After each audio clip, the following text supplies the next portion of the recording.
ಯಾಕೆ ಪ್ರತಿಭಟನೆ ಮಾಡ್ತಾ ಇದ್ದಾರೆ? ಸ್ಮಾರ್ಟ್ ಮೀಟರ್ ನಮಗೆ ಬೇಡ ಅಂತ ಹೇಳ್ತೀರಿ. ಯಾಕಂತ ಹೇಳಿದ್ರೆ ಸ್ಮಾರ್ಟ್ ಮೀಟರ್ ತರ್ತಕ್ಕರ ಉದ್ದೇಶನೇ ವಿದ್ಯುತ್ನ ವಿತರಣೆ ಖಾಸಗೀಕರಣ ಮಾಡೋದಕ್ಕೆ. ಖಾಸಗಿ ಕಂಪನಿ ವಿತರಣಾ ಕ್ಷೇತ್ರಕ್ಕೆ ಬಂದ್ರೆ ಏನಾಗುತ್ತೆ ಅಂತ ಸರ್ವಿಸ್ ಸಿಕ್ಕಲ್ಲ. ಇದು ಕೇಳ್ಪಡ್ತಿರೋದು ಡೈನಾಮಿಕ್ ಪ್ರೈಸಿಂಗ್ ಅಂತ. ಅಂದ್ರೆ ಇವಾಗ ಬೆಳೆಯುವತ್ತು ತುಂಬಾ ಎಲೆಕ್ಟ್ರಿಸಿಟಿ ಬಳಕೆ ಮಾಡ್ತಾರಂತ, ಅವಾಗ ಬಿಲ್ ಜಾಸ್ತಿ ಬರುತ್ತೆ. ಏನು BS ಅನ್ನ ಮುಳುಗಿಸೋದಕ್ಕೆ ಏನು ಪ್ರಯತ್ನ ಮಾಡೋದು ಅದೇ ತರ ಆಗುತ್ತೆ. ಆರಂಭದಲ್ಲಿ ಸರ್ವಿಸ್ ಕೊಡ್ತಾರೆ, ಕೊನೆಗೆ ಏನಾಗುತ್ತೆ ಎಲ್ಲ ಕಬ್ಜಾ ಮಾಡ್ಕೊಂಡ್ಮೇಲೆ ಕೊನೆಗೆ ಅವ್ರು ಏನು ಸರ್ವಿಸ್ ಕೊಡ್ತಾರೋ ಏನು ರೇಟ್ ಫಿಕ್ಸ್ ಮಾಡ್ತಾರೋ ಅದನ್ನ ಕೊಡ್ಲೇಬೇಕು. ಬಿಲ್ ಜಾಸ್ತಿ ಬರ್ತದೆ. ನಮಸ್ಕಾರ, ಜನಪಥ ದ ಪ್ರೋಗ್ರೆಸಿವ್ ಪಾತ್ ಚಾನೆಲ್ಗೆ ನಿಮ್ಮೆಲ್ಲರಿಗೂ ಸ್ವಾಗತ. ವಿದ್ಯುತ್ ಖಾಸಗೀಕರಣ, ಎಲೆಕ್ಟ್ರಿಸಿಟಿ ಪ್ರೈವೇಟೈಸೇಷನ್, ಇದ್ರ ಬಗ್ಗೆ ಇವತ್ತು ದೇಶದೆಲ್ಲೆಡೆ ಹಾಗೂ ನಮ್ಮ ರಾಜ್ಯದಲ್ಲೂ ಕೂಡ ಚರ್ಚೆ ಆಗ್ತಾ ಇದೆ. ಇವತ್ತು ವಿದ್ಯುತ್ ಖಾಸಗೀಕರಣ ಮಾಡೋದ್ರಿಂದ ಜನಸಾಮಾನ್ಯರಿಗೆ ಏನೆಲ್ಲ ತೊಂದರೆ ಆಗುತ್ತೆ, ಈಗಾಗಲೇ ಬೆಲೆ ಏರಿಕೆಯಿಂದ ತತ್ತರಿಸಿ ಹೋಗಿರುವಂತಹ ಜನಸಾಮಾನ್ಯರ ಮೇಲೆ ಇನ್ನಷ್ಟು ಬರೆಯಾಗುತ್ತಾ, ಇದ್ರ ಬಗ್ಗೆ ಚರ್ಚೆ ಮಾಡಕ್ಕೆ ನಮ್ಮ ಜೊತೆಗೆ ಇವತ್ತು ವಿ ಜ್ಞಾನಮೂರ್ತಿ, ಇವರು ಕರ್ನಾಟಕ ರಾಜ್ಯ ವಿದ್ಯುತ್ ಬಳಕೆದಾರರ ಸಂಘದ ರಾಜ್ಯ ಕಾರ್ಯದರ್ಶಿ. ಇವತ್ತು ರಾಜ್ಯದೆಲ್ಲೆಡೆ ಇವರು ವಿದ್ಯುತ್ ಖಾಸಗೀಕರಣ ವಿರುದ್ಧ ಹೋರಾಟಗಳನ್ನ ಕಟ್ತಾ ಇದ್ದಾರೆ. ಇವರೊಟ್ಟಿಗೆ ಸಂದರ್ಶನ ಇಲ್ಲಿದೆ. ಸರ್, ಈಗ ಕರ್ನಾಟಕ ಎಲೆಕ್ಟ್ರಿಸಿಟಿ ಕನ್ಸ್ಯೂಮರ್ ಅಸೋಸಿಯೇಷನ್ ಇಂದ ಕಳೆದ ಕೆಲವು ವರ್ಷಗಳಿಂದ ಎಲೆಕ್ಟ್ರಿಸಿಟಿ ಪ್ರೈವೇಟೈಸ್ ಆಗ್ತಾ ಇದೆ, ಖಾಸಗೀಕರಣ ಆಗ್ತಾ ಇದೆ ಅಂತ ನೀವು ಹೇಳ್ತಾ ಇದ್ದೀರಾ. ಇದು ನಿಜನಾ? ಇದಕ್ಕೆ ಪುರಾವೆಗಳು ಏನಿದೆ? ಇವತ್ತು ವಿದ್ಯುತ್ ಅನ್ನೋದು ಬಹಳ ಮುಖ್ಯವಾದ ವಸ್ತು. ಅಂದರೆ ವಿದ್ಯುತ್ ಇಲ್ದಿರ ನೀರಷ್ಟು ಮುಖ್ಯವಾದ ವಸ್ತು. ಅದಿಲ್ಲ ಅಂದರೆ ಏನು ಕೆಲಸ ಮಾಡೋಕ್ಕಾಗಲ್ಲ. 1948 ಏನು ಎಲೆಕ್ಟ್ರಿಸಿಟಿ ಆ್ಯಕ್ಟ್ ಬಂತು, ಆ ಸಂದರ್ಭದಲ್ಲಿ ಏನಿತ್ತು ಅಂದರೆ ಪ್ರತಿಯೊಬ್ಬ ಕಟ್ಟ ಕಡೆ ಮನುಷ್ಯನೂ ಕೂಡ ವಿದ್ಯುತ್ತನ್ನ ತಲುಪಿಸ್ಬೇಕು, ಅದನ್ನ ಅವ್ರಿಗೆ ಅಂದರೆ ಲಾಭದ ದೃಷ್ಟಿಯಲ್ಲ, ಅವ್ರಿಗೆ ಎಟ್ಕೋ ದರದಲ್ಲಿ ತಲುಪಬೇಕು ಅಂತ ಅನ್ನೋ ದೃಷ್ಟಿಯಲ್ಲಿ ಒಂದು ಆ್ಯಕ್ಟ್ನ ಪಾಸ್ ಮಾಡಿ ಎಲ್ಲರೂ ಕೂಡ ವಿದ್ಯುತ್ ಉತ್ಪಾದನೆ ಕೇಂದ್ರ ಸರ್ಕಾರ ಆಗಿರ್ಬೋದು, ರಾಜ್ಯ ಸರ್ಕಾರ ಆಗಿರ್ಬೋದು, ಅವರು ಬೇರೆ ಬೇರೆ ಬೋರ್ಡ್ಗಳನ್ನ ಮಾಡಿಕೊಂಡು ಈ ವಿದ್ಯುತ್ ಉತ್ಪಾದನೆ ಮಾಡಿ ಎಲ್ಲ ಜನರಿಗೆ ತಲುಪೋದಕ್ಕೆ ಪ್ರಯತ್ನ ಮಾಡಿದ್ರು. ಆ ದಿಕ್ಕಲ್ಲೇ ನಡ್ಕೊಂಡು ಹೋಗ್ತಾ ಇತ್ತು. ಅಂದರೆ ಯಾವುದೇ ರೀತಿಯಾದ ಒಂದು ಲಾಭ ದೃಷ್ಟಿ ಇಲ್ಲ, ಅದನ್ನು ಲಾಭ ದೃಷ್ಟಿಯಿಂದ ನೋಡಲೇ ಇಲ್ಲ. ಅದನ್ನು ಅಂದರೆ ಎಲ್ಲರೂ ತಲುಪಿಸ್ಬೇಕು. ಹಾಗಾಗಿ ಆ ವಿದ್ಯುತ್ ಶಕ್ತಿ ಬಂದ ಮೇಲೇ ಇವತ್ತು ಆಧುನಿಕ ಸಮಾಜ ನಮ್ಮ ಭಾರತದಲ್ಲಿ ಬೆಳೀತು. ಇವತ್ತು ಕೈಗಾರಿಕರಣ ಆಗಿರ್ಬೋದು, ಮತ್ತೊಂದಾಗಿರ್ಬೋದು, ಅದೆಲ್ಲ ಬಂದದ್ದು ವಿದ್ಯುತ್ಕರಣ ಆದಮೇಲೆ ಅಂತ ಹೇಳಿದ್ರೆ 1991 ಏನು ಜಾಗತೀಕರಣ ಮತ್ತು ಖಾಸಗೀಕರಣ ಏನು ಬಂತು, ಆ ಒಂದು ಬಂದ ಮೇಲೆ ಏನಾಯಿತು ಅಂದರೆ ತದನಂತರ ದಿನಗಳಲ್ಲಿ ವಿದ್ಯುತ್ ಶಕ್ತಿ ಕಾಯ್ದೆನ ತಿದ್ದುಪಡಿ ಮಾಡಿದ್ರು. ಆಗಿರ್ತಕ್ಕಂಥ ವಾಜಪೇಯಿ ಸರ್ಕಾರ ಏನು ಮಾಡಿದ್ರು, ವಿದ್ಯುತ್ ಶಕ್ತಿಗೆ ಕಾಯ್ದೆಗೆ ತಿದ್ದುಪಡಿ ಮಾಡಿಬಿಟ್ಟು ಖಾಸಗಿಯವರು ಉತ್ಪಾದನೆ ಮಾಡ್ಬೋದು ಅನ್ನೋದಕ್ಕೆ ಅವರು ಪುಷ್ಟಿ ಕೊಟ್ಟರು. ಅದಕ್ಕೆ ಒಂದು ಬಿಲ್ನ ಪಾಸ್ ಮಾಡಿದ್ರು. ತದನಂತರ ಈಗ ಏನಾಗಿದೆ ಅಂತ ಹೇಳಿದ್ರೆ ಹೆಚ್ಚು ಕಡಿಮೆ 50% ಹೆಚ್ಚು ಖಾಸಗಿ ಸಂಸ್ಥೆಗಳು ವಿದ್ಯುತ್ ಶಕ್ತಿನ ಉತ್ಪಾದನೆ ಮಾಡ್ತಾ ಇದ್ದಾರೆ. ಅಂದರೆ ಉತ್ಪಾದನೆ ಮಾಡಿ ಅವನ ಸೇವಾ ಮನೋಭಾವ ಏನಿಲ್ಲ, ಅವ್ರು ಏನು ಉತ್ಪಾದನೆ ಮಾಡ್ತಾರೆ ಅದಕ್ಕೆ ಜಾಸ್ತಿ ಪಟ್ಟು ಅವರು ಸರ್ಕಾರಕ್ಕೆ ಒಪ್ಪಿಸ್ಬಿಟ್ಟು ದುಡ್ಡನ್ನ ಪಡಿತಾ ಇದ್ದಾರೆ. ಉದಾಹರಣೆಗೆ ಕಲ್ಲಿದ್ದಿನ ಬೆಲೆ ಏನಿದೆ ಅದು ದುಪ್ಪಟ್ಟನ್ನ ತೋರಿಸ್ಬಿಟ್ಟು ಅವನ ಕಲ್ಲಿದ್ದ ಬೆಲೆ ಜಾಸ್ತಿ ಆಗಿದೆ, ನಮಗೆ ಎಲೆಕ್ಟ್ರಿಸಿಟಿ ಜನರೇಷನ್ ಬೆಲೆ ಜಾಸ್ತಿ ಆಗಿದೆ, ಅಷ್ಟು ಕೊಡಬೇಕು ಅಂತ ಕೇಳ್ತಾ ಇದ್ದಾರೆ. ಸೊ ಈ ಥರ ಖಾಸಗಿಯವರು ಇವತ್ತು ಈ ಒಂದು ಕ್ಷೇತ್ರದಲ್ಲಿ ಲಗ್ಗೆ ಹಾಕಿ ಜನಸಾಮಾನ್ಯರನ್ನ ಲೂಟಿ ಮಾಡ್ತಾ ಇದ್ದಾರೆ. ಅಂದರೆ ಈಗ ಇಲ್ಲಿ ಏನು ಬರ್ತೀನಿ ಅಂತ ಹೇಳಿದ್ರೆ, ಈ ವಿದ್ಯುತ್ ಶಕ್ತಿ ಕಾಯ್ದೆ 2003 ಆದ ನಂತರ ಈಗ 2025 ವಿದ್ಯುತ್ ಶಕ್ತಿ ಕಾಯ್ದೆ ಏನಿದೆ ಅದನ್ನು ಕೇಂದ್ರ ಸರ್ಕಾರ ಮನ್ನಣೆ ಮಾಡಿದ್ದಾರೆ. ಇದಕ್ಕೆ ಮೊದಲು ಕೂಡ 2020 ಮನ್ನಣೆ ಮಾಡಿದ್ರು, ಅದು ಪಾಸ್ ಆಗಿಲ್ಲ. ರೈತ ಸಂಘಟನೆಯವರೆಲ್ಲ ಹೋರಾಟ ಮಾಡಿದ್ರು ದೊಡ್ಡ ಮಟ್ಟದಲ್ಲಿ ಡೆಲ್ಲಿನಲ್ಲಿ. ಅದೆಲ್ಲ ಆದಮೇಲೆ ಸದ್ಯಕ್ಕೆ ನಿಂತ್ಕೊಳ್ತು. ಈಗ ಮತ್ತೆ 2025 ಎಲೆಕ್ಟ್ರಿಸಿಟಿ ವಿದ್ಯುತ್ ಶಕ್ತಿ ಕಾಯ್ದೆನ ತಿದ್ದುಪಡಿ ತರಕ್ಕೆ ಹೊರಟಿದ್ದಾರೆ. ಅಂದರೆ ಏನಂತ ಹೇಳಿದ್ರೆ ಖಾಸಗಿಯವರಿಗೆ ಮಣೆ ಹಾಕ್ಬಿಟ್ಟು ಅವ್ರು ಏನು ಒಂದು ಬಣ್ಣದ ಪಿಕ್ಚರ್ ಕೊಡ್ತಾರೆ, ಅದಕ್ಕೆ ನಮ್ಮ ಜನಗಳನ್ನ ಮೋಸ ಮಾಡಕ್ಕೆ ಹೊರಟಿದ್ದಾರೆ. ಈಗ ಉದಾಹರಣೆಗೆ ತಗೊಳ್ಳಿ, ಕರ್ನಾಟಕದಲ್ಲಿ ವಿದ್ಯುತ್ ಶಕ್ತಿಗೆ ಏನು ಕಾಯ್ದೆಗೆ ತಿದ್ದುಪಡಿ ತಂದಿಲ್ಲ. ಆ್ಯಕ್ಚುಲಿ ಹೇಳ್ಬೇಕು ಅಂದರೆ ಇದು ಕನ್ಕರೆಂಟ್ ಲಿಸ್ಟಲ್ಲಿದೆ, ಸಮವರ್ತಿ ಪಟ್ಟಿ. ಇದು ಬರೀ ಕೇಂದ್ರ ಸರ್ಕಾರ ಮಾತ್ರ ನಿರ್ಧಾರ ಮಾಡೋಕ್ಕಾಗಲ್ಲ, ರಾಜ್ಯ ಸರ್ಕಾರ ನಿರ್ಧಾರ ಮಾಡಬೇಕು. ಇವತ್ತು ಏನಾಗಿದೆ ಅಂದರೆ ವಿದ್ಯುತ್ ಶಕ್ತಿ ಕಾಯ್ದೆನ ಪಾಸ್ ಮಾಡಿದಿರಾನೆ ಖಾಸಗಿಯವರಿಗೆ ಮಣೆ ಆಗ್ತಾ ಇದ್ದಾರೆ. ಅಂದರೆ ಬ್ಯಾಕ್ ಡೋರ್ ಮೂಲಕ ಎಂಟ್ರಿ ಕೊಡ್ತಾ ಇದ್ದಾರೆ. ಇದಕ್ಕೆ ಕರ್ನಾಟಕಕ್ಕೆ ಬರ್ತೀನಿ ನೋಡಿ, ಟಾಟಾ ಕಂಪ್ನಿಯವರು ಇತ್ತೀಚೆಗೆ ಪತ್ರಿಕೆ ಎಲ್ಲ ಬರ್ತಾ ಇದೀನಿ, ನೋಡಿರ್ಬೇಕು ನೀವು. ಅಂದ್ರೆ ಏನು, 19 ಜಿಲ್ಲೆಗಳಲ್ಲಿ ನಾವು ವಿದ್ಯುತ್ ಶಕ್ತಿನ ವಿತರಣೆಗೆ ಮಾಡೋಕ್ಕೆ ನಾವು ಹೊರಟಿದ್ದೀವಿ, ಅದಕ್ಕೆ ನಿಮ್ಮ ಬೆಂಬಲ ಕೊಡಿ, ನಮಗೆ ಅಲ್ಲೇ ಪರವಾನಗಿ ಕೊಡಿ, ಲೈಸೆನ್ಸ್ ಕೊಡಿ ಅಂತ ಕೇಳ್ತಾ ಇದ್ದಾರೆ. ಅಂದರೆ ಏನಪ್ಪ ಉದ್ದೇಶ ಅಂತ ಹೇಳಿದ್ರೆ ನೋಡಿ, ಯಾವುದೇ ಖಾಸಗಿ ಕಂಪ್ನಿ ಆಗಿರಲಿ ಅವ್ರು ಯಾಕೆ ಬರ್ತಾರೆ? ಲಾಭಕ್ಕೋಸ್ಕರ ಬರ್ತಾರೆ.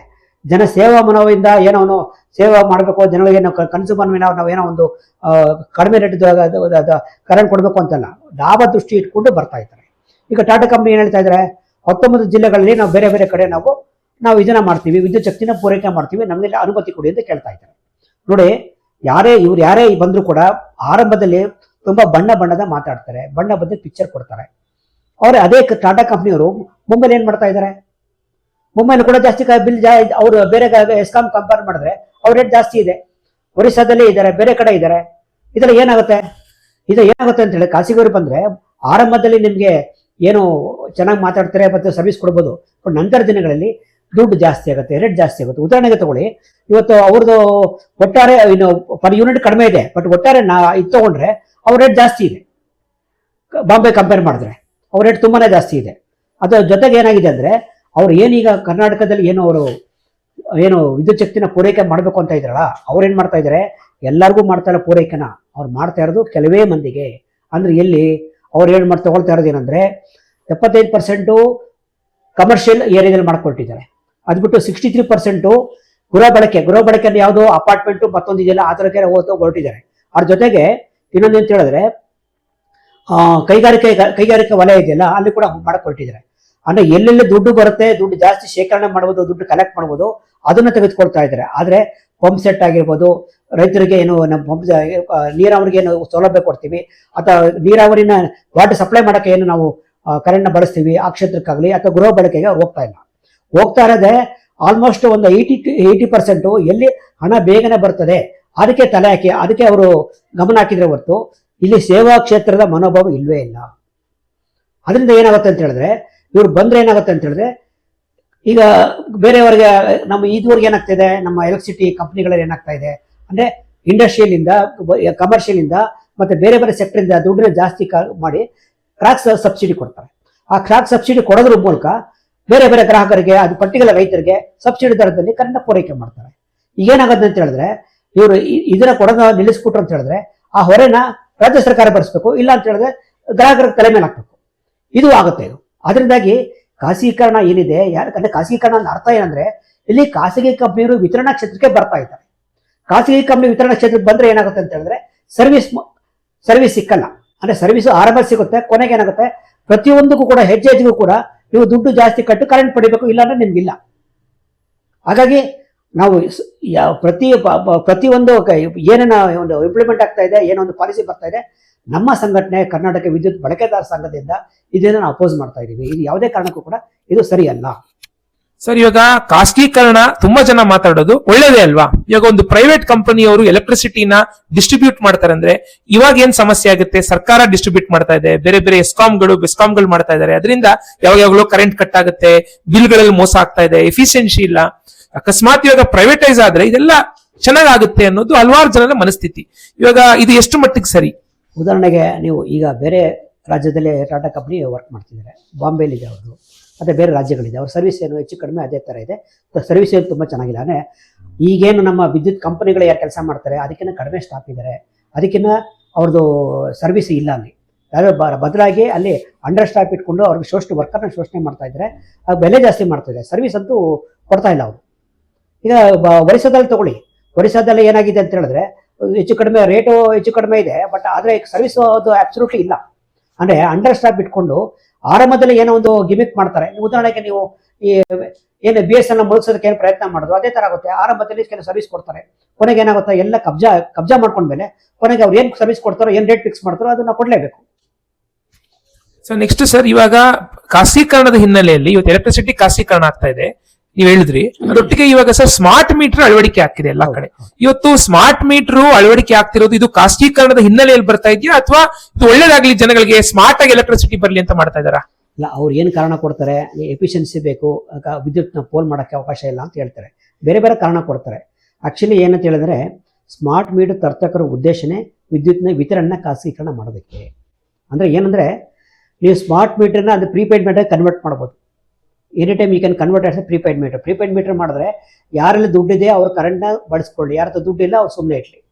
ಉದಾಹರಣೆಗೆ ಏನಾಗುತ್ತೆ ಅಂತ ಹೇಳಿದ್ರೆ, ನಿಮ್ಮ ಹತ್ರ ಒಂದು 500 ರೂಪಾಯಿ 1000 ರೂಪಾಯಿ ಇದೆ ಅನ್ಕೊಳ್ಳಿ, ಎಲ್ಲಿ ತನಕ ಕರೆಂಟ್ ದುಡ್ಡಿದೆಯೋ ಅಲ್ಲಿ ತನಕ ಜಸ್ಟ್ ಮೊಬೈಲ್ ಕರೆನ್ಸಿ ತರ ನಿಮ್ಮ ಹತ್ರ ದುಡ್ಡಿದ್ದಾಗ ನೀವು ನಿಮ್ಮ ಕರೆಂಟ್ ಬರ್ತಾರೆ, ದುಡ್ಡಿಲ್ಲ ಕೊನೆ ಆಯ್ತು ಅಂತ ಹೇಳಿದ್ರೆ ಆಟೋಮೆಟಿಕಲಿ ರಾತ್ರಿ 12 ಗಂಟೆಗೆ ಹೋಗ್ಬೋದು, 1 ಗಂಟೆಗೆ ಹೋಗ್ಬೋದು, ಅಥವಾ ಬೆಳಗ್ಗೆ 10 ಗಂಟೆಗೆ ಹೋಗ್ಬೋದು.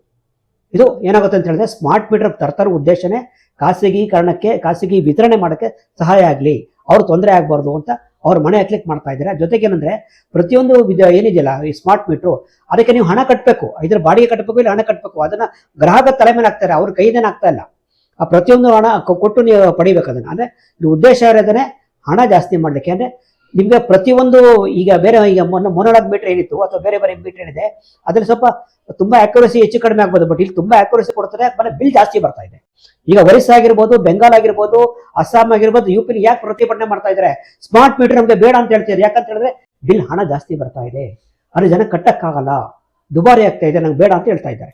ಈಗ ಏನು ಬರ್ತಾ ಇದೆ ಅದು ಒಂದೂವರೆ ಪಟ್ಟು ಅಥವಾ 2 ಪಟ್ಟು ಬರ್ತಾ ಇದೆ. ಅದಕ್ಕೆ ಜನಕ್ಕೆ ಇಷ್ಟ ಇಲ್ಲ ಸ್ಮಾರ್ಟ್ ಮೀಟರ್, ಅದಕ್ಕೆ ಅಪೋಸ್ ಮಾಡ್ತಾ ಇದ್ದಾರೆ. ಸರ್, ಇವಾಗ ಕೇಂದ್ರ ಸರ್ಕಾರ ಇವಾಗ ಎಲೆಕ್ಟ್ರಿಸಿಟಿನ ಪ್ರೈವೇಟೈಸ್ ಮಾಡಕ್ ಹೊರಟಿದೆ, ಕಾಯ್ದೆಗಳನ್ನ ತಿದ್ದುಪಡಿ ಮಾಡ್ತಾ ಇದ್ದಾರೆ. ನಮ್ಮ ರಾಜ್ಯ ಸರ್ಕಾರ ಇವತ್ತು ಕಾಂಗ್ರೆಸ್ ಪಕ್ಷ ಇದೆ, ಇವರ ನಿಲುವೇನಾಗಿದೆ? ಇವರು ಕೂಡ ಪರವಾಗಿದಾರ ಅಥವಾ ವಿರೋಧ ಮಾಡ್ತಾ ಇದಾರ? ಈಗ ಇತ್ತೀಚೆಗೆ ನಿನ್ನೆ ತಾನೇ CM ಅವರು DK ಶಿವಕುಮಾರ್ ಏನು ಸ್ಟೇಟ್ಮೆಂಟ್ ಕೊಟ್ಟಿದ್ರೆ, ಇನ್ನು ಕ್ಯಾಬಿನೆಟ್ ಮೀಟಿಂಗ್ ಅಲ್ಲಿ ಡಿಸೈಡ್ ಮಾಡಬೇಕು ಅಂತ. ಅವ್ರು ಏನು ಹೇಳ್ತಾ ಇದ್ದಾರೆ, ಈಗ ಸದ್ಯಕ್ಕೆ ಅಡ್ಡಗೋಲ್ಮೆಂಟ್ ಡೀಪ್ ಐಟಂಗ್ ಹೇಳ್ತಾ ಇದ್ದಾರೆ. ಆಕ್ಚುಲಿ ಹೇಳ್ಬೇಕು ಅಂತ ಹೇಳಿದ್ರೆ, ಕೇಂದ್ರ ಸರ್ಕಾರ ಏನು ಮಾಡ್ತಾ ಇದೆ ಅಂತ ಹೇಳಿದ್ರೆ, ಪ್ರತಿಯೊಂದು ರಾಜ್ಯ ಸರ್ಕಾರ ಕೂಡ ಏನೋ ಒಂದು FRBM ಆಕ್ಟ್ ಏನಿದೆ ಅದು ಮೂಲಕ ಅವು ಏನು ಪ್ರತಿಯೊಂದು ರಾಜ್ಯದಲ್ಲಿ ಇರ್ತಕ್ಕಂಥ ಏನು ಒಂದು ಎಸ್ಕಾಮ್ಗಳ ಏನು ಇದೆಯಲ್ಲ, ಫಿಸಿಕಲ್ ಡೆಫಿಸಿಟ್ ಇದೆಯಲ್ಲ, ಅದನ್ನ ಕಡಿಮೆ ಮಾಡಬೇಕು ಅಂತ ಡಿಕ್ಟೇಟ್ ಮಾಡ್ತಾ ಇದ್ದಾರೆ. ಅದ್ರ ಮೂಲಕ ಬೇರೆ ಬೇರೆ ಎಲ್ಲ ರಾಜ್ಯ ಸರ್ಕಾರಕ್ಕೆ ಅವರು ಡಿಕ್ಟೇಟ್ ಮಾಡ್ತಾ ಇದ್ದಾರೆ, ನೀವು ಖಾಸಗೀಕರಣಕ್ಕೆ ಅನುವು ಮಾಡಿಕೊಡ್ಬೇಕು, ಅವಕಾಶ ಮಾಡಿಕೊಡ್ಬೇಕು ಅಂತ ಮಾಡ್ತಾ ಇದ್ದಾರೆ. ಈಗ ರಾಜ್ಯ ಸರ್ಕಾರ ಏನು ಮಾಡುತ್ತೆ ಬಿಡುತ್ತೆ ಅನ್ನೋದು ಅದರಲ್ಲಿ ನಿಂತಿರೋದು ಜನ ಹೋರಾಟ, ವರ್ಕರ್ಸ್ ಹೋರಾಟ, ರೈತರ ಹೋರಾಟ ಮತ್ತೆ ಕನ್ಸ್ಯೂಮರ್ ಅಸೋಸಿಯೇಷನ್ ಇಂದ ಮಾಡ್ತಕ್ಕಂಥ ಹೋರಾಟದ ಮೇಲೆ ನಿಂತಿದೆ. ಸರ್, ಇವಾಗ ಸರ್ ರೈತರಿಗೆ ಕೊಡುವಂತ ಎಲೆಕ್ಟ್ರಿಸಿಟಿ ಇರ್ಬೋದು, ವಿದ್ಯುತ್ ಇರ್ಬೋದು, ಜನಸಾಮಾನ್ಯರಿಗೆ ಕೊಡುವಂತ ವಿದ್ಯುತ್ ಇರ್ಬೋದು, ಇಲ್ಲಿ ತನಕ ಕ್ರಾಸ್ ಸಬ್ಸಿಡಿ ಅಂತ ಕೊಡ್ತಾ ಇದ್ರು. ಈಗ ಗ್ಯಾಸ್ ಕೂಡ ಸಬ್ಸಿಡಿ ಕೊಡೋರು ಇವಾಗ ಅದಕ್ಕೆ ಸಂಪೂರ್ಣವಾಗಿ ನಿಲ್ಸೇ ಬಿಟ್ಟಿದ್ದಾರೆ. ಇವಾಗ ಎಲೆಕ್ಟ್ರಿಸಿಟಿ ಕೂಡ ಏನಾಗುತ್ತೆ ಸರ್? ಖಾಸಗೀಕರಣ ಮಾಡಿದ್ರೆ ಈ ಸಬ್ಸಿಡಿಗಳು ನಿಂತೋಗುತ್ತಾ, ಮುಂದೆನೂ ಬರುತ್ತಾ? ನೋಡಿ, ಆರಂಭದಲ್ಲಿ ಕೊಡ್ಬೋದು. ಖಾಸಗೀಕರಣ ಮಾಡಿದ್ರೆ ಏನಾಗುತ್ತೆ ಅಂತ ಹೇಳಿದ್ರೆ, ಈಗ ಇದುವರೆಗೆ ಏನಾಗ್ತಿದೆ ಅಂತ ಹೇಳಿದ್ರೆ, ನಮ್ಮ ಎಸ್ಕಾಮ್ಗಳು ಏನು ಮಾಡ್ತಾ ಇದ್ದಾರೆ, ಕಮರ್ಷಿಯಲ್ಲು ಅಥವಾ ಬೇರೆ ಬೇರೆ ಇಂಡಸ್ಟ್ರಿಗಳು ಮತ್ತೊಂದು ಎಲ್ಲಿ ಒಂದು ಏನು ಎಲೆಕ್ಟ್ರಿಸಿಟಿ ಬಿಲ್ನ ಜಾಸ್ತಿ ಮಾಡ್ತಾರೆ, ಅವ್ರಿಗೆಲ್ಲ ಜಾಸ್ತಿ ಮಾಡ್ತಾರೆ. ಅವ್ರು ಜಾಸ್ತಿ ಮಾಡಿ ಬೇರೆ ಬೇರೆ ರೈತರಿಗಾಗಿರ್ಬೋದು ಅಥವಾ ನೇಕಾರರಿಗಾಗಿರ್ಬೋದು ಅಥವಾ ಬೇರೆ ಇನ್ನಿತರ ಸ್ಮಾಲ್ ಇಂಡಸ್ಟ್ರಿಗೆ ಅವರು ಸಬ್ಸಿಡಿ ರೇಟಲ್ಲಿ ಕೊಡ್ತಾರೆ. ಈಗ ಏನಾಗುತ್ತೆ ಅಂತ ಹೇಳಿದ್ರೆ, ಖಾಸಗಿಯವ್ರು ಬಂದಮೇಲೆ ಸಬ್ಸಿಡಿ ಕೊಟ್ಟು ನಿಲ್ಲಿಸ್ಕೊಡ್ತಾರೆ. ಅವರು ಬರೀ ಲಾಭ ಮಾಡೋದು ನೋಡ್ತಾರೆ ಹೊರತು ಸಬ್ಸಿಡಿ ಕೊಡ ಅದೆಲ್ಲ ನೀವು ಇದರ ಬೆಸ್ಕಾಮರ್ ಇದೆಲ್ಲ ಅವ್ರು ನೀವು ಮಾಡ್ಕೊಳ್ಳಿ, ಎಸ್ಕಾಮ್ ಮಾಡ್ಕೊಳ್ಳಿ, ಅದು ನೀವು ಬಿಟ್ಟಿದ್ದು, ನೀವು ಸ್ಟೇಟ್ ಗೌರ್ಮೆಂಟ್ ಅಂತ ಹೇಳ್ತಾರೆ. ಆ ಸ್ಟೇಟ್ ಗೌರ್ಮೆಂಟ್ ಏನು ಮಾಡ್ತಾರೆ, ನಮ್ಮದು ದುಡ್ಡೆಲ್ಲ ಏನು ಮಾಡೋಕ್ಕಲ್ಲ, ನೀವು ಭರಿಸ್ಬೇಕು ಅಂತ ಹೇಳ್ತಾರೆ. ಉದಾಹರಣೆ ನೋಡಿ, ಈ 36 ಪೈಸೆ ಏನು ಪೆನ್ಷನ್ ದುಡ್ಡನ್ನ ಪ್ರತಿಯೊಂದು ಒಂದು ಯೂನಿಟಿಂದ ಈ ಕಲೆಕ್ಟ್ ಮಾಡ್ತಾ ಇದ್ದಾರೆ. ಮುಂದೆ ಏನಾಗುತ್ತೆ, ಯಾರು ಕೊಡ್ತಾರೆ ಖಾಸಗೀಕರಣ ಆದ್ರೆ? ಆ ಪೆನ್ಷನ್ ಯಾರು ಕೊಡ್ತಾರೆ ಅವ್ರಿಗೆ? ಸರಿ, ಇನ್ನೊಂದು ಕೇಳ್ಪಡ್ತಿರೋದು ಡೈನಾಮಿಕ್ ಪ್ರೈಸಿಂಗ್ ಅಂತ. ಅಂದ್ರೆ ಇವಾಗ ಬೆಳಿಗ್ಗೆ ಹೊತ್ತು ತುಂಬಾ ಎಲೆಕ್ಟ್ರಿಸಿಟಿ ಬಳಕೆ ಮಾಡ್ತಾರಂತ, ಅವಾಗ ಬಿಲ್ ಜಾಸ್ತಿ ಬರುತ್ತೆ. ಆ ಸಂಜೆ ಹೊತ್ತು ತುಂಬಾ ಬಳಕೆ ಮಾಡಿದಾಗ ಅವಾಗ ಬಿಲ್ ಜಾಸ್ತಿ ಬರುತ್ತೆ. ಯಾವಾಗ ಅಂದ್ರೆ ಒಂದೇ ಒಂದು ಬಿಲ್ ಇರೋದೇ ಇಲ್ಲ, ಯಾವಾಗ ಚೇಂಜ್ ಆಗ್ತಾ ಇರುತ್ತೆ ಅನ್ನೋದು ಕೇಳಿ ಬರ್ತಿದೆ. ಇದು ಎಷ್ಟು ಮಟ್ಟಿಗೆ ನಿಜ ಸರ್? ನೋಡಿ, ಇದು ಬಹಳ ಬಾಲಿಶವಾಗಿದೆ. ಇವ್ರು ಏನು ಹೇಳಕ್ ಹೊರಟಿದೆ ಅಂತ ಹೇಳಿದ್ರೆ, ಅದಕ್ಕೆ ಇನ್ನೊಂದು ಟರ್ಮ್ ಅಲ್ಲಿ TOD ಅಂತ ಕರೀತಾರೆ. ಅಂದ್ರೆ ಅರ್ಥ ಟೈಮ್ ಆಫ್ ದ ಡೇ ಅಂತ. ಅಂದ್ರೆ ಅವ್ರು ಹೇಳೋದು ಕನ್ಸ್ಯೂಮರ್ ಬಳಕೆದಾರ ಯಾರಿದ್ದಾರೆ ಅವರೇನು ವಿದ್ಯುತ್ನ ಬಳಕೆ ಮಾಡ್ತಾರೆ, ಬೆಳಗ್ಗೆ ಮಾತ್ರ ಸಾಯಂಕಾಲ ಮಾತ್ರ ಮಾಡ್ತಾರೆ. ನಮ್ಮ ಮಕ್ಕಳು ಸ್ಕೂಲ್ಗೆ ಹೋಗ್ಬೇಕು ಅಥವಾ ಯಾರೇ ಮನೇಲಿ ಇರ್ತಕ್ಕಂಥ ಯಾರು ಕೆಲಸಕ್ಕೆ ಹೋಗ್ತಾರೆ, ರೆಡಿಯಾಗಿ ಹೋಗ್ಬೇಕು ಅಂದರೆ ಅರ್ಲಿ ಮನೆಗೂ ನಾವು ಗೀಸರ್ ಆನ್ ಮಾಡಿ ಬಳಸ್ಕೋಬೇಕಾಗುತ್ತೆ. ಅವ್ರೇನು ಮಾಡಕ್ಕೆ ಹೊರಟಿದ್ದಾರೆ ಅಂತ ಹೇಳಿದ್ರೆ, ಪೀಕ್ ಅವಲೇ ಕರೆಂಟ್ನ ಕಡಿಮೆ ಬಳಸಿ ಅಂತ ಹೇಳ್ತಾರೆ. ಅರೆ, ಬೆಳಗ್ಗೆ ಹೋಗ್ಬೇಕು ಅಂದ್ರೆ ಎಲ್ಲ ಮಕ್ಕಳು ಸ್ಕೂಲ್ಗೆ ಹೋಗ್ಬೇಕು ಅಂದ್ರೆ ಮಕ್ಕಳು ಸ್ನಾನ ಮಾಡೋ ಸ್ಕೂಲ್ ಕಳಿಸ್ತೀರಾ ನೀವು? ಅಥವಾ ಬೇರೆ ಎಲ್ಲ ಕೆಲಸ ಮಾಡ್ಕೊಂಡು ಹೋಗ್ಬೇಕು ಅಂತ ಬೆಳಗ್ಗೆ ಹೋದ್ರೆ ಬರೋದು ರಾತ್ರಿ ಯಾರು ಎಂಪ್ಲಾಯ್ ಆಗಿರೋ ಮತ್ತೊಬ್ಬರಾಗ್ಬೋದು. ಹಾಗಿದ್ರೆ ನೀವು ಪೀಕ್ ಅವಲಿಗೆ ಕರೆಂಟ್ TOD ಅಂದರೆ ಪೀಕ್ ಅವರ್ ಒಂದು ರೇಟು, ನಾರ್ಮಲ್ ಟೈಮಲ್ಲಿ ಬೇರೆ ಒಂದು ರೇಟು, ಮತ್ತು ಸಾಯಂಕಾಲ ಮತ್ತೆ ಪೀಕ್ ಅವರ್ ರೇಟ್ ಜಾಸ್ತಿ ಆಗುತ್ತೆ. ಬಿಟ್ವೀನ್ 6 to 10 ಒಂದು ರೇಟು, 10 to 6 ಒಂದು rate, again 6 to 10 peak hour rate, ಆಮೇಲೆ ಕಡಿಮೆ ನಾರ್ಮಲ್ ರೇಟ್ ಅಂತ ಹೇಳಿದ್ರೆ ಇದೇನದು? ಅಂದರೆ ನಿಮ್ಮ ಉದ್ದೇಶ ಇರೋದೇ ನಮ್ಮ ಜನರಿಗೆ ಕರೆಂಟ್ ಮಾಡಬೇಕು ಅಂತಲ್ಲ, ಇದೆಲ್ಲ ಮಾಡಬೇಕು ಅಂತ ಹೇಳಿದ್ರೆ ಸ್ಮಾರ್ಟ್ ಮೀಟರ್ ಬೇಕು. ಸ್ಮಾರ್ಟ್ ಮೀಟರ್ ಇದ್ರೆ ಇದೆಲ್ಲ ಮಾಡೋಕ್ಕಾಗೋದು. ಅದಕ್ಕೋಸ್ಕರ ಸ್ಮಾರ್ಟ್ ಮೀಟ್ರು ಖಾಸಗೀಕರಣಕ್ಕೆ ಲಿಂಕ್ ಆಗಿದೆ. ಸ್ಮಾರ್ಟ್ ಮೀಟರ್ ಬೇಕು ಅಂತ ಯಾಕೆ ಡಿಮ್ಯಾಂಡ್ ಮಾಡ್ತಾರೆ ಅಂತ ಹೇಳಿದ್ರೆ, ಇದೆಲ್ಲ ಮಾಡಬೇಕು ಅಂತ ಹೇಳಿದ್ರೆ ಡೈನಮಿಕ್ ಪ್ರೈಸು ಅಥವಾ TOD ಅಂತ ಕರಿತೀವಿ, ಅದನ್ನ ಇಂಪ್ಲಿಮೆಂಟ್ ಮಾಡ್ಕೊಂಡ್ರೆ ಇದು ಬೇಕೇ ಬೇಕು. ನಮ್ಮಲ್ಲಿ ಈಗ ಆಗ್ತಿದೆಯಲ್ಲ, ಪ್ರತಿಯೊಂದು ದೀಪಾವಳಿ ಹಬ್ಬ ಬಂತು, ಯುಗಾದಿ ಹಬ್ಬ ಬಂತು ಅಂತ ಹೇಳಿದ್ರೆ ಪ್ರೈವೇಟ್ ಬಸ್ ಏನು ಮಾಡ್ತಾರೆ, ಒಂದು 3 ಪಟ್ಟು ಮಾಡ್ತಾರೆ. ಯಾಕಂದ್ರೆ ಪೀಕ್ ಅವರ್ಸ್ ಅದು ಆ ಡಿಮ್ಯಾಂಡ್ ಇದೆ, ಅದಕ್ಕೋಸ್ಕರ. ಸೊ ನಮ್ಮ ಉದ್ದೇಶ ಇರೋದೇ ಸೇವಾ ಮನೋಭಾವದಿಂದ ಕರೆಂಟ್ ಸಪ್ಲೈ ಮಾಡಬೇಕು ಅಂತಲ್ಲ, ಎಷ್ಟು ದುಡ್ಡನ್ನ ಜನಗಳಿಂದ ಬಾಚಬೇಕು ಅಂತ ಹೊರಟಿದ್ದಾರೆ ಹೊರತು ದೇರ್ನಾಟ್ ಅವ್ರಿಗೆ ಬೇರೆ ಒಂದು ಉದ್ದೇಶ ಇಲ್ವೇ ಇಲ್ಲ ಅವ್ರಿಗೆ. ಖಾಸಗೀಕರಣ ಆದರೆ ಏನಾಗುತ್ತೆ ಅಂತ ಇನ್ನೊಂದು, ಅದರಲ್ಲೂ ಮುಖ್ಯವಾಗಿ ಕಾರ್ಮಿಕರ ಸಂಬಂಧಪಟ್ಟಾಗೆ ವಿದ್ಯುತ್ ಶಕ್ತಿಯಲ್ಲಿ ಇರ್ತಕ್ಕಂಥ ಕಾರ್ಮಿಕರಿಗೆ ಏನಾಗುತ್ತೆ ಪರಿಸ್ಥಿತಿ ಅಂದರೆ, ಕರ್ನಾಟಕದ ತಗೊಳ್ಳಿ, ಈಗ ಹೆಚ್ಚು ಕಡಿಮೆ ಒಂದು 50,000ಕ್ಕೂ ಮೇಲ್ಪಟ್ಟು ವರ್ಕರ್ಸ್ ಇದ್ದಾರೆ, ಸ್ಟಾಫು ಎಲ್ಲ ಇದ್ದಾರೆ. ಈಗ ಆ್ಯಕ್ಚುಲಿ ಏನು ಬೇಕು ಹೇಳಿದ್ರೆ ಅದರ ಡಬಲ್ ಆಗಬೇಕಾಯ್ತು, ಡಬಲ್ ಸ್ಟ್ರೆಂತು ಇರಬೇಕಾಯ್ತು ಒಟ್ಟು ಕೆಲಸ ಮಾಡಲಿಕ್ಕೆ.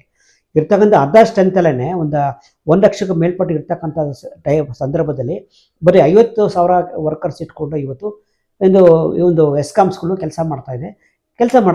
That is they're giving electricity to everybody. ಆ ಕೆಲಸ ನಡೀತಾ ಇದೆ. ಬದಲಾಗಿ ಇವತ್ತು ಏನಾಗುತ್ತೆ, ಖಾಸಗೀಕರಣ ಆದರೆ ಇವ್ರೇನು ಮಾಡ್ತಾರೆ, ಇರ್ತಕ್ಕಂಥವ್ರಿಗೆ ಮೊದಲಿಗೆ ಏನಾಗುತ್ತೆ, ಇವ್ರು ಸಂಬಳ ಕೊಡಬೇಕಾಗುತ್ತೆ. ಆ ಸಂಬಳ ಕೊಡೋದು ಎಲ್ಲಿ, ಈಗ ಫಸ್ಟ್ ಆಫ್ ಆಲ್ ಹಣ ಬರಬೇಕಲ್ಲ. ಖಾಸಗೀಕರಣ ಆದರೆ ಮೇಜರ್ ಅಮೌಂಟ್ ಬರೋದು ನಿಂತೋಗ್ಬಿಟ್ರೆ ಕೊನೆಗೆ ಏನಾಗುತ್ತೆ, VRS ತಗೊಳ್ಳಿ, ಮತ್ತೊಂದು ತಗೊಳ್ಳಿ ಅಂತ ಸರ್ಕಾರದಿಂದ ಡಿಮ್ಯಾಂಡ್ ಬರ್ತದೆ. ಆಗ ಏನಾಗುತ್ತೆ, ಅದ್ರ ಜೊತೆಗೆ ಏನಾಗಿದೆ ಅಂದರೆ, ಇವತ್ತು ಕರ್ನಾಟಕದಲ್ಲಿ ಈ ಎಲೆಕ್ಟ್ರಿಸಿಟಿ ಎಸ್ಕಾಮ್ಗಳಿಗೆ ಜೊತೆಗೆ ಈ ಲೋಕಲ್ ಕಾಂಟ್ರಾಕ್ಟ್ಗಳಿದ್ದಾರೆ. ಲೋಕಲ್ ಕಾಂಟ್ರಾಕ್ಟ್ಗಳು ಸಣ್ಣ ಪುಟ್ಟ ಕೆಲಸ ಮಾಡಿಸೋದು, ಬೇರೆ ಬೇರೆ ದೊಡ್ಡ ಕೆಲಸ ಮಾಡಿಸೋದು, ಅದೆಲ್ಲ electricity company employees, ESCOMs plus local contractor ಜೊತೆ ಗುತ್ತಿಗೆದಾರರ ಜೊತೆ ಸೇರಿ ಕೆಲಸ ಮಾಡ್ತಿದ್ದಾರೆ. ಈಗ ಏನಾಗುತ್ತೆ ಅಂತ ಹೇಳಿದ್ರೆ, ದೊಡ್ಡ ಕಂಪ್ನಿಯವ್ರಿಗೆ ಏನೋ ಖಾಸಗೀಕರಣಕ್ಕೆ ಕೊಟ್ಬಿಟ್ರೆ ಅವರು ದೊಡ್ಡ ಕಂಪ್ನಿಗೆ ಆರ್ಡರ್ ಕೊಡ್ತಾರೆ. ಇಲ್ಲಿರ್ತಕ್ಕಂಥ ಲೋಕಲ್ ಪೀಪಲ್ ಯಾರಿದ್ದಾರೆ, ಲೋಕಲ್ ಗುತ್ತಿಗೆದಾರ, ಲೋಕಲ್ ಕಾಂಟ್ರಾಕ್ಟರ್ಗಳು, ಅವ್ರ ಕೆಲಸ ಹೊಟ್ಟೋಗುತ್ತೆ. ಅವ್ರು ನಂಬ್ಕೊಂಡು ಲಕ್ಷಾಂತರ ಜನ ಇವತ್ತು ಕರ್ನಾಟಕದಲ್ಲಿ ಬದುಕ್ತಾ ಇದ್ದಾರೆ. ಅವ್ರಿಗೆ ಜೀವನ ಇಲ್ದಂಗಾಗುತ್ತೆ. ಸರ್, ಇವಾಗ ಮುಂದಿನ ಪ್ರಶ್ನೆ ಸರ್, ಇವಾಗಲೇ ಏನು ಸರ್ಕಾರಗಳು ಯಾಕೆ ಖಾಸಗೀಕರಣ ಮಾಡ್ತಾರೆ? ಇವತ್ತು ಶಿಕ್ಷಣ, ಆರೋಗ್ಯ ಏನ್ ಜನಗಳಿಗೆ ಬೇಕು, ಇವಾಗ ಎಲೆಕ್ಟ್ರಿಸಿಟಿ ಕೂಡ ಜನಗಳಿಗೆ ಬೇಕು, ಅದನ್ನು ಕೂಡ ಸರ್ಕಾರ ಇವತ್ತು ಖಾಸಗೀಕರಣ ಮಾಡೋದು ಹುನ್ನಾರ ಏನಿದೆ ಸರ್? ಏನ್ ಸರ್ಕಾರಕ್ಕೆ ಏನ್ ಅಡ್ವಾಂಟೇಜ್, ಇದರಿಂದ ಏನ್ ಲಾಭ ಇದೆ? ನೋಡಿ, ಸರ್ಕಾರಕ್ಕೆ ಏನಾಗಿದೆ ಅಂತ ಹೇಳಿದ್ರೆ, ಇವತ್ತೇನಾಗಿದೆ, ಎಲ್ಲ ಕ್ಷೇತ್ರ ಕೂಡ ಇವತ್ತು ಖಾಸಗೀಕರಣ ಮಾಡ್ತಾ ಇದ್ದಾರೆ. ಅದು ಶಿಕ್ಷಣ ಆಗಿರ್ಬೋದು, ಆರೋಗ್ಯ ಆಗಿರ್ಬೋದು, ಈಗ ಉಳಿದಿರ್ತಕ್ಕಂಥದ್ದು ನೀರು ಮತ್ತು ವಿದ್ಯುತ್ ಶಕ್ತಿ ಇದೆ, ಅದನ್ನು ಕೂಡ ಖಾಸಗೀಕರಣ ಮಾಡಕ್ಕೆ ಹೊರಟಿದ್ದಾರೆ. ಅಂದರೆ ಏನಂದರೆ, ಹೆಚ್ಚು ಬಂಡವಾಳಶಾಹಿಗಳಿಗೆ, ಯಾರು ಕೈಗಾರಿಕೋದ್ಯಮಗಳು ಯಾರಿದ್ದಾರೆ ಅವರು ಅನುಕೂಲ ಮಾಡೋಕ್ಕೋಸ್ಕರ ಈ ಒಂದು ಪಾಲಿಸಿನ ಆಗಿದೆಯಲ್ಲ, ಪಾಲಿಸಿ ಇರ್ತಕ್ಕಂಥದ್ದೇ ಹೆಚ್ಚು ಖಾಸಗೀಕರಣ ಮಾಡಬೇಕು. ಖಾಸಗೀಕರಣ ಮಾಡಿ ಗೋರ್ಮೆಂಟ್ ಏನು ಒಂದು ವೆಲ್ಫೇರ್ ಸ್ಟೇಟ್ ಅಂತ ಏನಿತ್ತು ಅದನ್ನ ಕಳ್ಕೊಳ್ತಾ ಇದೆ. ಏನು ಬರೀ ದುಡ್ಡು ಮಾಡೋದು ಅಥವಾ ಟ್ಯಾಕ್ಸ್ ಕಲೆಕ್ಟ್ ಮಾಡೋದು ಬಿಟ್ಟರೆ ಸೇವಾ ಕ್ಷೇತ್ರ ಅಂತೂ ಇಲ್ವೇ ಇಲ್ಲ. ಸರ್, ಇವಾಗ ಮುಂದಿನ ಪ್ರಶ್ನೆ ಸರ್, ಇವಾಗ ಏನು ನೀವು ಎಲೆಕ್ಟ್ರಿಸಿಟಿ ಕನ್ಸ್ಯೂಮರ್ ಅಸೋಸಿಯೇಷನ್ ಇಂದ ದೇಶಾದ್ಯಂತ ಹೋರಾಟ ಮಾಡ್ತಾ ಇದ್ದೀರಾ, ಇವಾಗ ನಿಮ್ಮ ಮುಖ್ಯ ಬೇಡಿಕೆ ಏನು ಸರ್? ಇವಾಗ ನಿಮ್ಗೆ ಏನ್ ಅನ್ಸುತ್ತೆ, ಇವತ್ತು ಸರ್ಕಾರಗಳು ಏನ್ ಮಾಡ್ಬೇಕು? ಎಲೆಕ್ಟ್ರಿಸಿಟಿನ ಎಲ್ರಿಗೂ ತಲುಪಿಸ್ಬೇಕಂದ್ರೆ ಸರ್ಕಾರ ಏನ್ ಮಾಡ್ಬೇಕು? ಆಮೇಲೆ ನಿಮ್ಮ ಬೇಡಿಕೆಗಳು ಏನಿದೆ? ಮೊಟ್ಟ ಮೊದಲದಾಗಿ ನಾವು ಮೊದಲಿಂದ ಕೂಡ ನಮ್ಮದು ಸಂಘಟನೆ ಆಲ್ ಇಂಡಿಯಾ ಎಲೆಕ್ಟ್ರಿಸಿಟಿ ಕನ್ಸ್ಯೂಮರ್ ಅಸೋಸಿಯೇಷನ್ಗೆ ಲಿಂಕ್ ಆಗಿದೆ. ಅಂದರೆ ಅವ್ರ ಜೊತೆ ಇಲ್ಲಿ ಏನು ಕರ್ನಾಟಕದಲ್ಲಿ ಕರ್ನಾಟಕ ವಿದ್ಯುತ್ ಬಳಕೆದಾರರ ಸಂಘ ಏನಿದೆ, ನಮ್ಮ ಆಲ್ ಇಂಡಿಯಾ ಸಂಘಟನೆ ನಮ್ಮದು ಸೇರ್ಪಡೆ ಆಗಿದೆ. ನಮ್ಮ ಮುಖ್ಯ ಡಿಮ್ಯಾಂಡ್ ಅಂದರೆ, ಯಾವುದೇ ಕಾರಣಕ್ಕೂ ಕೂಡ ಎಲೆಕ್ಟ್ರಿಸಿಟಿ ಬಿಲ್ 2025 ಅಂತ ಏನಿದೆ ಅದನ್ನು ಪಾಸ್ ಮಾಡಬಾರ್ದು, ಪಾರ್ಲಿಮೆಂಟಲ್ಲಿ ಪಾಸ್ ಮಾಡಬಾರ್ದು. ಆಮೇಲೆ ವಿದ್ಯುತ್ ಶಕ್ತಿನ ಯಾವುದೇ ಕಾರಣಕ್ಕೂ ಕೂಡ ಖಾಸಗೀಕರಣ ಮಾಡಬಾರ್ದು. ಇವು ನಮ್ಮ ಕೆಳಗೆ ವಿದ್ಯುತ್ ಉತ್ಪಾದನೆ ಕೂಡ ಇವತ್ತಿರ್ತಕ್ಕ ರಿಸೋರ್ಸಸ್ ಇದೆ ನಮ್ಮ ಇಂಡಿಯಾದಲ್ಲಿ, ಎಲ್ಲ ರಿಸೋರ್ಸ್ ಇದೆ. ಅದನ್ನ ಬಳಸ್ಕೊಂಡು ನಾವು ಕಡಿಮೆ ರೇಟಲ್ಲಿ ವಿದ್ಯುತ್ ಶಕ್ತಿನ ಎಲ್ರಿಗೂ ಪೂರೈಕೆ ಮಾಡ್ಬೋದು. ಬದಲಾಗಿ ಸರ್ಕಾರದ ಧೋರಣೆ ಏನಾಗಿದೆ ಅಂದರೆ, ಎಲ್ಲವೂ ಖಾಸಗೀಕರಣ ಆಗಿ ಖಾಸಗಿ ಕೈ ದಾರಿ ಹೇಳ್ಬಿಟ್ಟು ಅವರು ಕಣ್ಬಿಟ್ಟು ಸುಮ್ಮನೆ ಕೂತ್ಕೊಳ್ಬೇಕು ಅಂತಿದೆ. ಇದೆಲ್ಲ ಏನಂದರೆ part and parcel of the central government policy. ಇದೆಲ್ಲ ಗ್ಲೋಬಲೈಸೇಷನು ಮತ್ತು ಲಿಬರೇಷನ್ ಆದಮೇಲೆ ಎಲ್ಲನೂ ಕೂಡ ಖಾಸಗೀಕರಣ ಮಾಡಕ್ಕೆ ಹೊರಟಿದ್ರೆ, ಈ ಕ್ಷೇತ್ರ ಕೂಡ ಅದನ್ನು ಮಾಡಕ್ಕೆ ಹೊರಟಿದ್ದಾರೆ. ಬಟ್ ಪ್ರೊವೈಡೆಡ್ ಇವತ್ತು ಜನ ಮುಂದೆ ಬಂದು, ರೈತರಾಗಿರ್ಬೋದು, ಕಾರ್ಮಿಕರಾಗಿರ್ಬೋದು, ಅಥವಾ ಕನ್ಸ್ಯೂಮರ್ ಅಸೋಸಿಯೇಷನ್ ಅವರು ಇವೆಲ್ಲ ಮುಂದೆ ಬಂದು ಹೋರಾಟ ಮಾಡಿದ್ರೆ ಮಾತ್ರ ಇದನ್ನ ಹಿಮ್ಮೆಟ್ಟಿಸ್ಬೋದು. ಸರ್, ಕೊನೆಯದಾಗಿ ಸರ್, ಇವಾಗ ನಿಮ್ಮ ಸಂಘಟನೆಯಿಂದ ಜನಸಾಮಾನ್ಯರಿಗೆ ಏನು ನೀವು ಕೇಳ್ಕೊಳ್ತೀರಾ ಸರ್? ಏನಾಗಬೇಕು ಮುಂದೆ? ಅಂದರೆ ಇವತ್ತು ಏನು ಒಂದು ವಿದ್ಯುತ್ತನ್ನ ಖಾಸಗೀಕರಣ ಮಾಡಕ್ಕೆ ಹೊರಟಿದ್ದಾರೆ ಬೇರೆ ಬೇರೆ, ಅದರಲ್ಲೂ ಪರ್ಟಿಕ್ಯುಲರ್ ಕೇಂದ್ರ ಸರ್ಕಾರದವರು. ಇವತ್ತು ಏನಾಗಿದೆ ಅಂದರೆ, ವಿದ್ಯುತ್ ಅನ್ನೋದು ಭಾಳ ಮುಖ್ಯವಾದ ವಸ್ತು. ಅದು ವಿದ್ಯುತ್ ಏನು ನಮ್ಮ ರೈಟ್, ಅದು ಕಡಿಮೆ ರೇಟಲ್ಲಿ ಕಡಿಮೆ ರೇಟಲ್ಲಿ ನಮಗೆ ವಿದ್ಯುತ್ ಸಿಗಬೇಕು ಅನ್ನೋದು ನಮ್ಮ ರೈಟ್. ಅದು ನೀವು ಅದನ್ನೇ ಕಿತ್ಕೊಳ್ತಾ ಇದ್ದಾರೆ. ಹಾಗಾಗಿ ಇವತ್ತು ಭಾಳ ಗಂಭೀರ ಪರಿಸ್ಥಿತಿ ನಾವು ಅನುಭವಿಸ್ತಾ ಇದ್ದೀವಿ. ನೀರಿನಷ್ಟೇ ಕರೆಂಟು ಮುಖ್ಯ, ಅದಿಲ್ಲ ಅಂದರೆ ನಮ್ಮ ಜೀವನ ಮಾಡೋಕ್ಕೆ ಆಗಲ್ಲ. ಅದು ಜಾಸ್ತಿಯಾಗಿ ಅದು ನೀವು ಖಾಸಗಿಯವರಿಗೆ ಕೊಟ್ಬಿಟ್ರೆ ಜನ ಬದುಕೋದಾಗೆ ತುಂಬ ಕಷ್ಟ ಆಗುತ್ತೆ. ಪ್ರತಿಯೊಂದು ಯೂನಿಟ್ ಮೇಲೆ ಜಾಸ್ತಿ ಬಿಲ್ ಆದರೆ ಅವ್ರ ಜೀವನ ಮಾಡೋಕ್ಕೆ ಆಗಲ್ಲ. ಇವತ್ತು ಪ್ರತಿಯೊಬ್ಬ ನಾಗರಿಕನ, ಒಬ್ಬ ಕನ್ಸ್ಯೂಮರ್ನ ಆರ್ಥಿಕ ಪರಿಸ್ಥಿತಿ ತುಂಬ ಕಷ್ಟ ಆಗುತ್ತೆ. ಈಗ ಆಲ್ರೆಡಿ ಬೇರೆ ಬೇರೆ ಬೆಲೆಗಳು ಜಾಸ್ತಿ ಆಗಿದೆ, ಮತ್ತೊಂದಾಗಿದೆ, ಹಾಗಾಗಿ ಜನ ಬದುಕೋದಕ್ಕೆ ಕಷ್ಟ ಆಗುತ್ತೆ. ಈ ಕ್ಷೇತ್ರ ಕೂಡ ಪ್ರೈವೇಟ್ ಖಾಸಗೀಕರಣ ಆಗಿಬಿಟ್ರೆ, ಏನು ಇದು ಶಿಕ್ಷಣ ಕ್ಷೇತ್ರ ಏನು ಖಾಸಗೀಕರಣ ಆಗಿದೆ, ಅಥವಾ ಆರೋಗ್ಯ ಕ್ಷೇತ್ರ ಖಾಸಗೀಕರಣ ಆಗಿದೆ, ಇನ್ನು ಇದು ಆಗ್ಬಿಟ್ರೆ ಜನ ಕರೆಂಟ್ ಉಪಯೋಗಿಸ್ಬಿಟ್ಬಿಟ್ಟು ಗುಡ್ಡಿ ದೀಪ ಇಟ್ಕೊಂಡು ಬದುಕಬೇಕಾಗುತ್ತೆ. ಆ ಒಂದು ಪರಿಸ್ಥಿತಿ ಬರ್ತಾ ಇದೆ. ಹಾಗಾಗಿ ನಮ್ಮ ಸಂಘಟನೆಯಿಂದ ಏನು ಕರೆ ಕೊಡ್ತೀವಿ ಅಂತ ಹೇಳಿದ್ರೆ, ಇವತ್ತು ರೈತರಾಗಿರ್ಬೋದು, ಕಾರ್ಮಿಕರಾಗಿರ್ಬೋದು, ಅಥವಾ ಗ್ರಾಹಕರಾಗಿರ್ಬೋದು, ಅಥವಾ ಸಣ್ಣ ಪುಟ್ಟ ಕೈಗಾರಿಕೆ ಇರ್ತಕ್ಕಂಥ ಇಂಡಸ್ಟ್ರಿ ನಡೆಸ್ತಕ್ಕಂಥ ಎಲ್ಲ ಕೂಡ ಒಗ್ಗಟ್ಟಾಗಬೇಕು. ಪ್ರತಿಯೊಬ್ಬರು ಕೂಡ ಇದ್ರ ಬಗ್ಗೆ ಗೊತ್ತಿಲ್ಲ ಜನಕ್ಕೆ. ಹಾಗಾಗಿ ನಾವು ನಮ್ಮ ಸಂಘಟನೆಯಿಂದ ಇದನ್ನು ಎಕ್ಸ್ಪ್ಲೇನ್ ಮಾಡ್ತಾ ಇದ್ದೀವಿ, ಮನವರಿಕೆ ಮಾಡ್ಕೊಡ್ತಾ ಇದ್ದೀವಿ. ಇಂಥ ಒಂದು ಪಾಲಿಸಿ ಬರ್ತಾ ಇದ್ದೀವಿ, ಅರ್ಥ ಮಾಡ್ಕೊಳ್ಳಿ, ನೀವು ಇದ್ರ ಬಗ್ಗೆ ಹೋರಾಟ ಮಾಡಿ ಅಂತ ನಾವೆಲ್ಲ ಮನವಿ ಮಾಡ್ಕೊಳ್ತಾ ಇದ್ದೀವಿ. ನಮ್ಮ ಕೆಳಗಡೆ ಕೂಡ ನಮ್ಮ ಫೋನ್ ನಂಬರ್ ಇದೆ. ದಯವಿಟ್ಟು ಇದನ್ನು ಯಾರು ಕೇಳಿಸ್ಕೊಂಡಿದ್ದೀರಾ, ಇದನ್ನು ನೋಡಿದ್ದೀರಾ, ದಯವಿಟ್ಟು ನಿಮ್ಮ ಸ್ನೇಹಿತರಿಗೆ ಶೇರ್ ಮಾಡಿ. ಹೆಚ್ಚೆಚ್ಚು ಸಂಖ್ಯೆಯಲ್ಲಿ ಇದನ್ನು ನೋಡಿ ಆದಷ್ಟು ಸಂಘಟಿತರಾಗಿ ಈ ಒಂದು ಖಾಸಗೀಕರಣ ವಿರುದ್ಧ ಹೋರಾಟ ಮಾಡಬೇಕು ಅಂತ ನಾನು ಫೀಲ್ ಮಾಡ್ಕೊಡ್ತೀನಿ. ನಮಸ್ಕಾರ ಸರ್. ಇಲ್ಲಿ ತನಕ ಈ ಸಂದರ್ಶನದಲ್ಲಿ ಭಾಗಿಯಾಗಿರೋ ನಿಮಗೆ ನಮ್ಮ ತಂಡದಿಂದ ಧನ್ಯವಾದಗಳು ಸರ್.